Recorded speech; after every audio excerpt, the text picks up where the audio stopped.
எப்போவுமே ஒரே மாதிரி மைசூர்பா செய்கிறதுக்கு இந்த டைம் நம்ம கேரட்டை வச்சு கேரட் மைசூர்பா செய்வோம். வாங்க எப்படி செய்கிறதுன்னு பார்க்கலாம். செம்ம சிம்பிள் மெத்தடு. அதுக்கு நான் இப்போ ஒரு கேரட் எடுத்து நல்லா சொரவிட்டு பேஸ்ட்டாக லைட்டாக தண்ணி ஊற்றி அரைச்சி எடுத்துக்கிறேன்.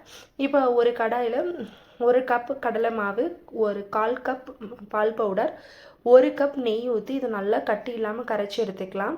இதை ஒரு ஓரமாக வச்சுட்டு இப்போ ஒரு கடாயில் 1 டம்ளர் கடலை மாவுக்கு 1½ டம்ளர் சர்க்கரை ஊற்றி, சர்க்கரை மூழ்கிற அளவுக்கு தண்ணி ஊற்றி நம்ம ஒரு கம்மி பதத்துக்கு மாவு வர அளவுக்கு நல்லா நம்ம பாகு ரெடி பண்ணிக்கலாம். பாகு நல்லா ஒரு கம்மி பதத்துக்கு வந்ததுக்கப்புறம் கரைச்சி வச்சுருக்கிற கடலை மாவு இது கூடயே நம்ம ரெடி பண்ணி வச்சுருக்கிற கேரட்டோட பேஸ்ட்டையும் போட்டு நல்லா மிக்ஸ் பண்ணிவிட்டு இது கூட 1 டம்ளர் நெய்யை கேப்பிட்டு நல்லா ஊற்றி கடையில் அந்த மாவு வந்து ஒட்டாமல் வர்ற அளவுக்கு நல்லா கிண்டி எடுத்தோம் அப்படின்னா நம்மளுக்கு கேரட் மைசூர்பா ரெடி. இதை ஒரு டின்னில் ஊற்றி நல்லா ஆறினதுக்கப்புறம் எடுத்து பீஸ் போட்டு சாப்பிட்டு பாருங்கள். செம்ம டேஸ்ட்டாக இருக்கும். கண்டிப்பாக இதை இந்த தீபாவளிக்கு ட்ரை பண்ணி பார்த்துட்டு எப்படி இருக்குன்னு மறக்காமல் கமெண்ட்டில் சொல்லுங்கள்.